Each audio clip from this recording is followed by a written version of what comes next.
5, 6, 7, 8 अक्टूबर 2022 को लखनऊ में railway stadium Charbagh में जो 108 कुंडी यज्ञ हो रहा है, इस 108 कुंडी यज्ञ में आप सभी सपरिवार अपने इष्ट मित्रों के साथ अवश्य पधारें और अपने जीवन को धन्य बनाएं। अब यह प्रश्न उठता है कि आखिर क्यों यज्ञ हमें क्या सिखाता है, वहाँ क्या लाभ होगा। देखिए, उस यज्ञ से जो आध्यात्मिक लाभ होते हैं वो तो आप ग्रहण करेंगे ही।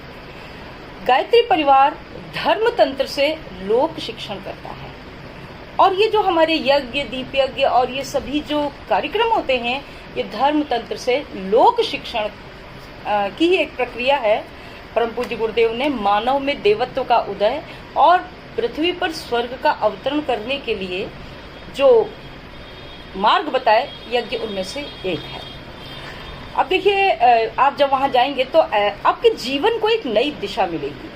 वहां आपको बहुत ही वरिष्ठ शांति कुंज के साधकों द्वारा जो बातें बताई जाएंगी, उन तपस्वियों के मुख से निकली हुई बातें, जो वेद मूर्ति तपोनिष्ठ पंडित श्री राम शर्मा आचार्य की बातें हैं, परम वंदनीय माता भगवती देवी शर्मा की बातें हैं, वो उनके मुख से जब आप सुनेंगे, वो तपोबल से अनुप्राणित बातें, उनके हृदय से निकली बातें सीधे आपके हृदय में जाकर आपके जीवन को एक नई दिशा देने वाली है। यज्ञ का जो प्रत्येक कर्मकांड है वो हमारे जीवन को बदलने वाला है और अंततः उद्देश्य यह है कि हमारा जीवन यज्ञमय बने। अब जैसे उदाहरण के लिए, विस्तार से तो आपको वहां बताया जाएगा, लेकिन हम थोड़ी बहुत चीजें बताते हैं। उदाहरण के लिए पवित्रीकरण होता है, तो अब प्रश्न ये उठता है कि इतने घड़ों पानी से और बाल्टियों पानी से नहाने के बाद भी आखिर क्यों एक थोड़ी सी बूंदें, थोड़े से जल की जो बूंदें हैं, उनसे हम अपने ऊपर यूं यूं करके छिड़क लेते हैं, आखिर उससे क्या लाभ होता है। तो देखिए कि स्नान इत्यादि से शारीरिक स्वच्छता तो होती है, लेकिन जो पवित्रता होती है वो एक सूक्ष्म स्थिति है। उसको प्राप्त करने के लिए भावनाओं का जागना बहुत आवश्यक है और मंत्र इसमें सहायक होते हैं। गंगा जल की कुछ बूंदों को हम अपने ऊपर अभिसिंचित करके या गंगा जल का पान करके भावनाओं के साथ अपने को पवित्र अनुभव करते हैं, किंतु मछली जो गंगा में जीवन व्यतीत कर देती है वो दुर्गंध युक्त बनी रहती है। सुना है ना, नहाए धोए क्या हुआ, जो मन मैल न जाए और मीन सदा जल में रहे, धोए बास न जाए। ईश्वर को ऐसे लोगों की आवश्यकता है जिनकी आत्मा पवित्र हो, क्योंकि सृष्टि का राजकुमार है मनुष्य। ईश्वर को जो भी इसंसार में श्रेष्ठ कार्य करवाने हैं, मनुष्य के माध्यम से करवाने हैं, और उसको ऐसे पात्र व्यक्तियों की आवश्यकता है जो उसके संदेशों को समझें, और इसके लिए ये सारे विधि विधान हैं। हम उस पवित्रता को धारण करें तो ईश्वर हम पर बहुत अनुकंपा करेंगे और हमें माध्यम बना करके हमसे बहुत सारे लोक कल्याण के कार्य करवाएंगे पहले। और लोक कल्याण के कार्य करवाने के लिए सबसे पहले तो हमारा कल्याण होगा। अगर हमें धन बांटने के लिए दिया जाएगा तो हमें निर्धन थोड़ी रखा जाएगा। हमें शक्तियां बांटने को दी जाएंगी तो पहले तो हमें शक्तिमान बनाया जाएगा, शक्तिशाली बनाया जाएगा। तो ये एक घाटे का सौदा नहीं है, लाभ का सौदा है।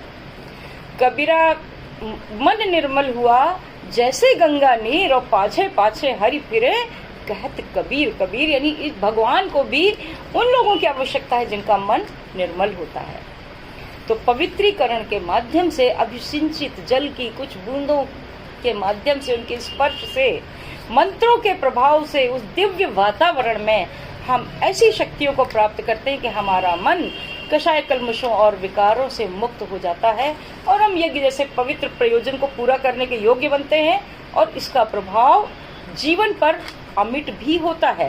यदि हमारी स्थिति उस लोहे की तरह न हो जो अग्नि में डालने पर लाल रहता है किंतु अग्नि से बाहर आते ही काला पड़ जाता है। बस ये हमारी पात्रता पर निर्भर करता है कि आकाश से बरसी हुई बूंदें हम कितनी धारण कर सकते हैं। अगर हमारा व्यक्तित्व पर्वत शिखरों की तरह है, चट्टानों की तरह है, कठोर है, संवेदनाओं का नाम निशान नहीं है, तो हम सूखे के सूखे रह जाएंगे। अगर हम भूमि पर पड़े हुए कीचड़ की तरह हैं तो थोड़ा कीचड़ गीला होगा, गंदगी करेगा, कुछ समय की बात है, फिर घर को जाएंगे, भूल जाएंगे। कहा भले ही कितना जाए कि घर को जाना भूल न जाना, रघुपति राघव राजा राम, लेकिन निश्चित रूप से शमशान वैराग्य जैसी कुछ क्षणों को व्यतीत करके हम घर जाते ही दुनियादारी में लिप्त हो जाएंगे। किंतु यदि हमारी पात्रता नदियों की तरह है, गहरे सरोवरों की तरह है, तो ये बरसात का बरसा हुआ जल उन नदियों में भर जाएगा, प्रवाहित होता रहेगा, धरती को शस्य श्यामला बनाते हुए, प्यासे लोगों की प्यास बुझाते हुए और न जाने कितने प्रयोजनों को पूरा करता चला जाएगा। तो यज्ञ की शक्तियों को हम पात्रता के विकास के माध्यम से ही अपने अंदर धारण कर सकते हैं। शिखा बंधन हम करते हैं यज्ञ में, वैसे तो ये षटकर्म है और हम अपने दैनिक जीवन में प्रतिदिन जो साधक है, नैष्ठिक साधक, प्रतिदिन यही करते हैं।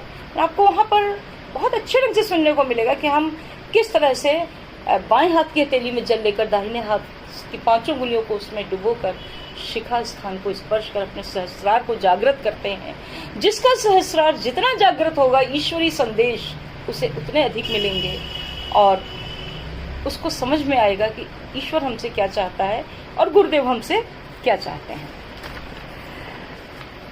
हम तिलक करते हैं, बस तिलक करते समय हमें पता भी नहीं होता है कि क्यों करते हैं, क्या करते हैं।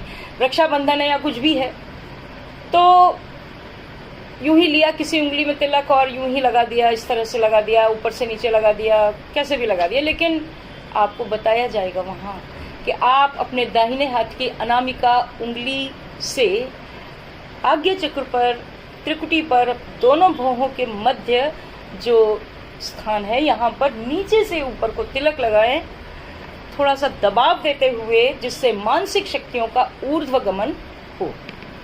क्योंकि ईश्वर ने जो मनुष्य को समस्त शक्तियां दी हैं, तो वे शक्तियां उसके शरीर में कहाँ छिपा कर रखी हैं पता ही नहीं है। पूरा जीवन व्यतीत कर देते हैं, हमें कुछ नहीं पता रहता है कि हमारे घर का अनमोल खजाना किन किन संदूकों में बंद है और उनकी चाबियां कहाँ हैं। तो जिस तरह से घर की मामूली चीजें, सोफा सेट, कुर्सियां, टीवी इत्यादि सब तो बाहर रहता है, लेकिन जो बहुमूल्य चीजें हैं, प्रॉपर्टी के पेपर और हीरे जवाहरात, सोना चांदी, वो सब लॉकअप में रहता है, जिसकी चाबियां सुरक्षित रहती हैं। इसी तरह भगवान ने मनुष्य के शरीर के चक्रों में वो सारी शक्तियां दे दी हैं जिनको जागृत करके मनुष्य परमात्मा तक पहुंच सकता है। क्योंकि यद ब्रह्मांडे तत्पिंडे, ये बात तभी सार्थक होगी जब हम अपने आध्यात्मिक शक्तियों का इतना विकास करें, और इस विकास में ये यज्ञ ही सहायक होते हैं।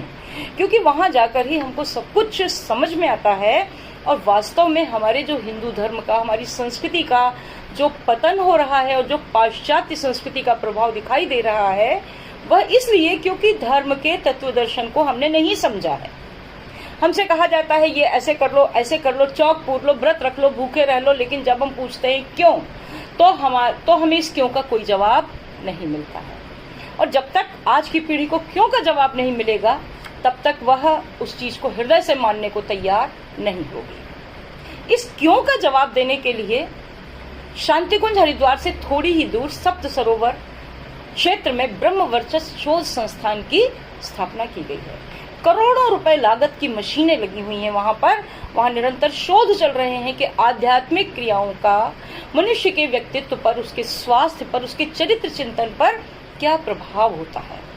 उदाहरण के लिए भी हमने तिलक की बात की थी, तो जो हमारी उंगलियों की टिप्स हैं, इनसे निरंतर ऊर्जा का प्रवाह होता रहता है और जो नकारात्मक ऊर्जा होती है वो इस तर्जनी से प्रवाहित होती है। इसीलिए रामचरितमानस में लक्ष्मण जी परशुराम से क्या कहते हैं कि यहाँ कुम्हड़ बतिया को नहीं, जे तर्जनी देख डर जाइए। कहते हैं ना कि किसी भी विकसित होते हुए फल को ये उंगली नहीं दिखाना चाहिए, नहीं तो वो खराब हो जाता है। किसी बाग में आप जाइए, ये फूल वो फूल करने लगी है, तुरंत आपको मना कर दिया जाएगा कि नहीं, उंगली नहीं दिखाते हैं। ये क्यों नहीं दिखाते हैं, इसका जवाब नहीं है, लेकिन शोधों से ये पता चल चुका है कि हमारी उंगलियों के टिप्स से नकारात्मक ऊर्जा का प्रवाह होता रहता है। और सबसे सकारात्मक ऊर्जा का प्रवाह कहाँ से होता है, हमारी इस दाहिने हाथ की अनामिका उंगली, जिसे हम कहते हैं रिंग फिंगर। इसी रिंग फिंगर में विवाह पूर्व सगाई की अंगूठी पहनाई जाती है ताकि पूरा जीवन शांति से व्यतीत हो। तो जब हम इस दाहिने हाथ की अनामिका उंगली से आज्ञा चक्र पर दबाव देते हुए प्रतिदिन अपने दैनिक साधना में और अन्य आध्यात्मिक धार्मिक क्रियाकलापों में जब हम तिलक लगाते हैं तो मानसिक शक्तियों का ऊर्ध्वगमन होता है। भिन्न भिन्न चक्रों में भिन्न भिन्न शक्तियां बंद हैं जिन्हें जगाना पड़ता है। आज ये चर्चा का विषय नहीं है, केवल इतना ही समझ लें कि आज्ञा चक्र के जागरण से समस्त मानसिक शक्तियां प्राप्त होती हैं। स्मरण शक्ति, एकाग्रता, दूरदर्शिता, श्रेष्ठ चिंतन सब कुछ जागृत होता है और जब एक चक्र जागृत होता है तो उसका प्रभाव अन्य चक्रों पर भी पड़ता है। मात्र तिलक लगाने से इतने लाभ होते हैं। आइए दूसरी प्रार्थनाएं देखते हैं। बहुत सारे इसमें ऐसी यज्ञ की क्रियाएं हैं जिनसे लाभ ही लाभ होते हैं और सब कुछ जो है हमारे जीवन को बदलने वाली शिक्षाएं होती हैं कि उस अगाध सिंधु से एक बिंदु भी हमने धारण कर लिया तो हमारा जीवन बदल जाएगा।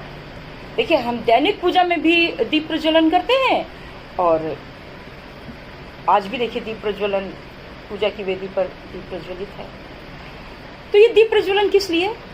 क्योंकि दीपक स्वयं जलता है और दूसरों को प्रकाश। साधना ऐसी करूं बन जाए कंचन आत्मा, और यह कष्ट सहकर सुख देना कौन सिखाता है हमें? दीपक सिखाता है।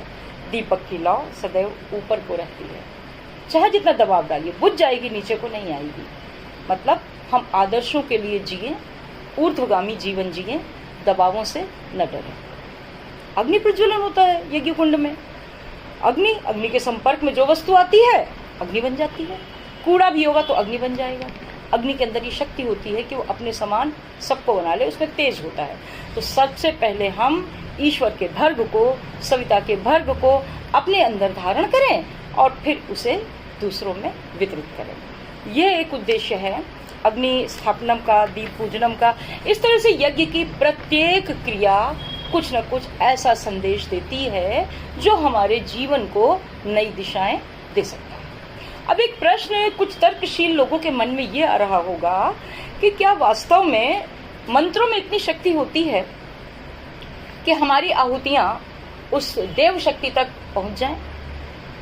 एक ही कुंड में हम भिन्न भिन्न देवताओं की आहुतियां देते हैं। आइए थोड़ा इसे भी समझते हैं और ये यज्ञ लोक कल्याण के लिए कैसे है। तो देखिए, सबसे पहले हम मंदिर की बात करते हैं। तो जो मंदिर के जो शिखर होते हैं, देखिए ऊपर सकरे और नीचे चौड़े होते हैं। सबसे ऊपर शिखर के ऊपर या तो धातु का कलश होगा या धातु की ही कोई चोटी होगी उसकी। ये धातु की चोटी मंदिर के शिखर पर क्यों लगाई जाती है? क्योंकि यह धातु इस ब्रह्मांडीय ऊर्जा को आकर्षित करके मंदिर में बैठने वाले भक्तों के ऊपर प्रक्षेपित करती है। इसलिए मंदिर में शांति से बैठकर अद्भुत शक्तियों का अनुभव होता है। और मंदिर के शिखरों से विपरीत यज्ञ कुंड की आकृति कुछ ऐसी होती है, नीचे से संकरी और ऊपर को चौड़ी। इसमें जो मंत्रों, समिधाओं इत्यादि से, हमारी भावनाओं से जो ऊर्जा विनिर्मित होती है वो ऊपर को फैलते हुए इस पूरे परिवेश में फैल जाती है, पूरे वातावरण में फैल जाती है। और यज्ञ से किस किस तरह के लाभ होते हैं ये सारे शोध हो चुके हैं। आपको ये सब कुछ जानने को मिलेगा इस 108 कुंडी यज्ञ में, जो रेलवे स्टेडियम चारबाग में हो रहा है 5, 6, 7, 8 अक्टूबर। मैं बार बार तिथियां याद दिला रही हूँ इसलिए कि जो हमारे भाई बहन विलंब से आए हैं वे भी इसे सुन सकें कि यज्ञों के बाद के उस स्थान के, यज्ञों से पूर्व के उस स्थान के वायु के नमूने, जल के नमूने इत्यादि सब लिए जाते हैं और बाद में भी जब वो नमूने लिए जाते हैं तो प्रदूषण की बहुत घटी हुई मात्राएं दिखाई देती हैं और ये सब कुछ आंकड़े विधिवत उपलब्ध हैं। तो ये तो हमने एक चीज बताई कि यज्ञ हम करते हैं और यज्ञ का जो तत्व दर्शन है वो हमारे जीवन को दिशा देता है। और यज्ञ प्राचीन काल में यज्ञ के बिना तो हर गुरुकुल में और हर स्थान पर यज्ञ हुआ ही करता था, अग्निहोत्र हुआ ही करता। त्रिकाल संध्या का विधान था। कृष्ण और सुदामा भी लकड़ी ही बीनने तो गए थे यज्ञ के लिए। जब सुदामा ने कृष्ण के हिस्से के चने खा लिए थे तो सोचिए कि कृष्ण जैसे अवतार पुरुष वो भी यज्ञ के लिए लकड़ियां बीनने जाते हैं। तो जंगल में गिरी हुई लकड़ियों से यज्ञ होता है, और यज्ञ से जो धूम्र उत्पन्न होता है उससे पेड़ों का पोषण होता है, उससे बादल बनते हैं। और जिस तरह से मिर्च का एक चुटकी मिर्च अगर हम सब्जी में डाल दें तो पता भी नहीं चलेगी एक चुटकी मिर्च कहाँ गई, लेकिन वही एक चुटकी मिर्च यदि हम अग्नि में डाल देते हैं तो उसका प्रभाव दूर दूर तक दिखाई देता है। खांसते खखारते लोग ये मतलब घोषणा कर देते हैं कि आपकी इस मिर्च का प्रभाव हम तक आ गया है। और इसी प्रकार से यज्ञ में डाली हुई आहुतियों का प्रभाव पूरे वातावरण पर होता है, जो कि रोग शोकों से दूर करने वाली वस्तुएं हैं। यज्ञ की जब बात करते हैं तो आइए हम बात करते हैं जन्मेजय के नाग यज्ञ की बात। सभी ने सुनी होगी वो कहानी भागवत की कि किस तरह से राजा परीक्षित ने ऋषि के गले में मरा हुआ सर्प डाल दिया था। जब वे प्यास से व्याकुल थे, पानी मांग रहे थे और समाधिस्थ ऋषि उनकी बात सुन नहीं पा रहे थे। श्रृंगी ऋषि जब लौटे और उन्होंने देखा कि मेरे पिता के गले में मरा हुआ सर्प पड़ा है तो उन्हें बड़ा क्रोध आया और उन्होंने श्राप दे दिया कि आज जिस व्यक्ति ने मेरे पिता के गले में ये मरा हुआ सर्प डाल दिया है, आज से 7वें दिन तक्षक नाग के काटने से उसकी मृत्यु हो जाएगी। और जब ऋषि समाधि से बाहर आए और उन्होंने वस्तु स्थिति को जाना तो उन्होंने अपने पुत्र श्रृंगी से कहा कि ये तुमने क्या किया, इतना प्रजा का हित चाहने वाला राजा परीक्षित, उसको तुमने ऐसा श्राप दे दिया, अब कुछ नहीं हो सकता था। तो राजा परीक्षित तक ये संदेश भिजवाया गया कि ऐसा होना अवश्यंभावी है और समाधान के रूप में कि चलिए जब मृत्यु होनी है तो मुक्ति हो जाए, मोक्ष मिल जाए। शुकदेव जी ने उन्हें भागवत सुनाई, ये तो सबको पता है। किंतु इसके बाद की बात यह है कि जब राजा परीक्षित के पुत्र जन्मेजय बड़े हुए और उन्हें पता चला कि तक्षक नाग के काटने से मेरे पिता की मृत्यु हुई तो उन्हें बड़ा क्रोध आया और उन्होंने यह निश्चय किया कि मैं तक्षक नाग के साथ संपूर्ण नाग जाति का नाश कर दूंगा। इसके लिए उन्होंने एक विशाल नाग यज्ञ का आयोजन किया। इस नाग यज्ञ के लिए विशाल यज्ञशाला बनी, विशेष प्रकार के आचार्य और उनके मंत्रों के प्रभाव से बिलों से निकल कर सर्प आकाश मार्ग से आकर यज्ञ कुंड में गिरने लगे और भस्म होने लगे। तो यज्ञ ही क्यों चुना गया था नागों का विनाश करने के लिए? क्योंकि बिलों में घुसे हुए सांपों को निकालने का और कोई जरिया नहीं है। मंत्र ही ऐसी शक्ति है जो इस संसार में सर्वत्र अपना प्रभाव डाल सकती है। जैसे कवि के लिए कहा जाता है कि जहां न पहुंचे रवि वहां पहुंचे कवि, उसी प्रकार मंत्र शक्ति का प्रभाव भी अद्भुत होता है। जब तक्षक को इस नाग यज्ञ से बहुत भय प्रतीत हुआ तो वह घबराया हुआ इंद्र के पास पहुंचा और बोला, हे प्रभु, आप लोगों ने तो मुझे माध्यम बनाया था, मुझे परीक्षित से कोई शत्रुता थोड़ी ही न थी। मैं तो आप सबके कहने से ही उस श्राप को, ऋषि के श्राप को सत्य सिद्ध करने के लिए ही मैं तो माध्यम बना। अब मेरी रक्षा करें, त्राहिमाम त्राहिमाम। इंद्र ने तक्षक को आश्वासन दिया कि तुम मेरे सिंहासन से लिपट जाओ, बस कुछ भी हो जाए मेरा सिंहासन मत छोड़ना। तक्षक इंद्र के सिंहासन से लिपट गया। उधर यज्ञ चलता रहा और जब तक्षक के लिए आहुतियां दी जाने लगी तब क्या हुआ? तक्षक इंद्र के सिंहासन के साथ मंत्रों के प्रभाव से सिंहासन सहित खींच करके यज्ञ कुंड के ऊपर आकाश मार्ग में दिखाई देने लगा। सृष्टि में चारों ओर हाहाकार मच गया। उस समय अस्तीक नाम के एक ऋषि कुमार ने ही इस यज्ञ को रुकवाया। ये अस्तीक की एक अलग कहानी है। इसके पिता का नाम भी जरत्कारु, इसकी माता का नाम भी जरत्कारु, और ये एक बालक किसी तरह से एक विशेष कहानी है। उस तरह से इसने पहुंच करके उनसे वचन लिया था, जन्मेजय से मनचाहा वरदान पाने का वचन लिया और यज्ञ को रुकवाया। क्योंकि नाग जाति का विनाश हो या किसी का भी विनाश हो, सृष्टि के संतुलन के लिए तो संसार से एक कीड़े का भी विनाश अगर होता है, केंचुए का भी विनाश होता है, तो देखिए हमारी कृषि की आज क्या दशा है। कृषि मित्र केंचुआ आज नहीं है, जैविक कृषि नहीं है, रासायनिक खादों के प्रयोग से हमारा स्वास्थ्य कैसा हो रहा है और धरती कैसे बंजर हो रही है। सांप तो बहुत बड़ी चीज थी, फिर वासुकीनाग, शेषनाग,